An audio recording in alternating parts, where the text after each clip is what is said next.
क्या होता है जब जिंदगी अचानक बिना किसी चेतावनी के खत्म हो जाए, लेकिन आत्मा को उसको शांति ना मिले? आज की ये कहानी हमें एक ऐसी ही दुनिया में ले जाएगी जहां मोक्ष कोई मंजिल नहीं, बल्कि एक उलझी हुई पहेली है।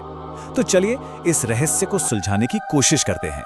जरा सोचिए, एक ऐसी जगह है जहां घना ठंडा सर्द धुआं फैला हुआ है। सामने एक बहुत पुराना विशाल बरगद का पेड़ है जिसके नीचे न जाने कितनी आत्माएं बैठी हैं। हर कोई अपने अधूरेपन में, अपने दर्द में डूबा हुआ है। कोई बस खालीपन में घूर रहा है तो कोई बेतहाशा रोए जा रहा है। उनकी आंखों में ना एक अजीब सी वीरानी है, जैसे वो जिंदगी और मौत के बीच कहीं फंस कर रह गए हों। और यहीं से हमारा सबसे बड़ा सवाल खड़ा होता है, आखिर वो कौन सी चीज है जो एक आत्मा को शांति पाने से रोकती है? क्या ये कोई अधूरी ख्वाहिश है, कोई अनकहा दर्द, या कुछ और? इसी अजीब और वीरान जगह पर क्षितिज की आंख खुलती है। उसे कुछ भी याद नहीं कि वो यहाँ आया कैसे। उसके चारों तरफ वही खोई हुई आत्माएं हैं जो उसे देखती तक नहीं, मानो वो वहां है ही नहीं।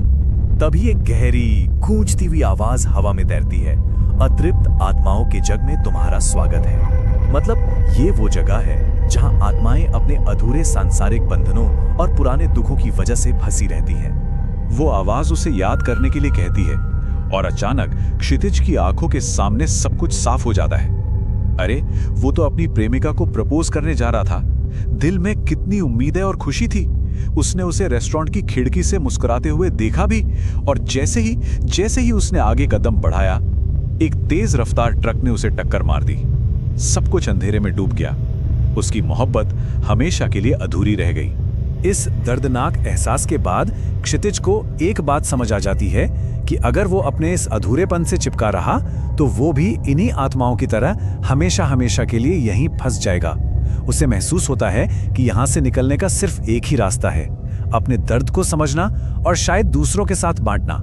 और इसी सोच के साथ दूसरी आत्माएं भी अपनी कहानियां सुनाना शुरू करती हैं। सबसे पहले दो ऐसी आत्माओं की दास्तान सामने आती है जिनका दर्द एक ही सिक्के के दो पहलू जैसा है। एक तरफ है सावित्री, एक माँ जिसकी जिंदगी अपने बच्चे के जन्म से पहले ही खत्म हो गई। वो उस मातृत्व के लिए तड़प रही है जिससे उसने कभी महसूस ही नहीं किया। और दूसरी तरफ है गुड़िया, एक बच्ची जिसकी जिंदगी बड़ी होने से पहले ही खत्म हो गई, और वो अपनी माँ के प्यार के लिए तरस रही है। सावित्री बताती है कि सालों की मन्नतों के बाद उसे माँ बनने का सुख नसीब हुआ था, लेकिन बच्चे के जन्म के समय हालत इतनी बिगड़ गई कि डॉक्टर ने कहा या तो माँ बचेगी या बच्चा। सावित्री ने एक पल भी नहीं सोचा। उसने अपने बच्चे की जान चुनी और उसे एक बार भी गोद में लिए बिना इस दुनिया से चली गई।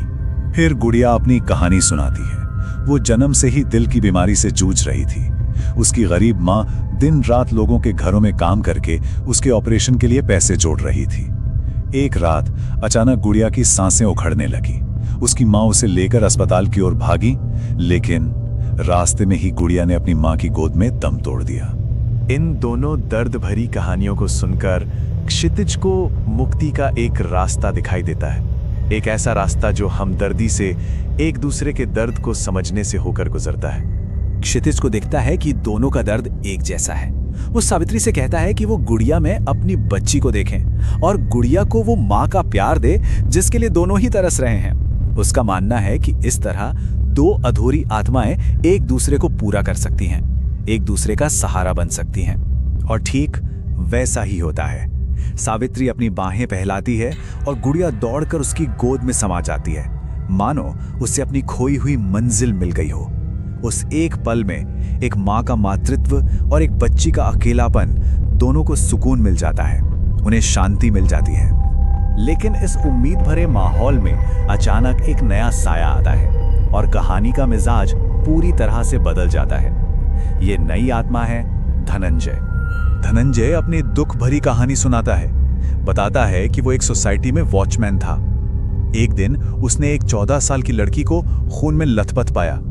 जब वो उसकी मदद करने की कोशिश कर रहा था, तभी लोगों ने उसे खून से सने हाथों के साथ पकड़ लिया और उसे ही कातिल समझ लिया। उसे गलत इल्जाम में फांसी दे दी गई। धनंजय की कहानी सुनकर सब हैरान रह जाते हैं, पर तभी वहां एक अजीब सी भयानक शांति छा जाती है।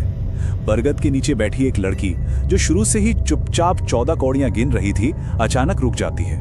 वो लड़की बिजली की तरह खड़ी होती और चीखती है, बस धनंजय, बंद करो अपना ये ढोंग, पहचाना मुझे? वो हेतल थी, वही 14 साल की लड़की, और उसने धनंजय के सारे झूठ का पर्दाफाश कर दिया। अब कहानी अपने आखिरी और सबसे भयानक मोड़ पर पहुंचती है, जहां न्याय कब्र के उस पार होता है और कर्मों का हिसाब एक अलग ही डरावने तरीके से किया जाता है। हेतल सच्चाई बताती है, धनंजय रक्षक नहीं भक्षक था। उसने भरोसे का गला घोटा और हेतल के साथ हैवानियत करने के बाद उसे मार डाला। उसकी हमदर्दी भरी कहानी सिर्फ एक घिनौना झूठ थी। ये सच सुनते ही बाकी सभी आत्माएं जिन्हें हमदर्दी से शांति मिली थी, अब न्याय करने वाली बन जाती हैं। वो सब धनंजय को घेर लेती हैं और उसे श्राप देती हैं। उसे इस अंधेरी दुनिया में भी रहने के काबिल नहीं समझा जाता, और फिर उसे एक ऐसा श्राप मिलता है जो मौत से भी कहीं ज्यादा बदतर है। एक आत्मा ऐलान करती है, जब इस पूरे ब्रह्मांड के हर जीव को मोक्ष मिल जाएगा, उसके भी 10,400 साल बाद तुम्हें यहां से मुक्ति मिलेगी। तो ये कहानी हमें दो रास्ते दिखाती है।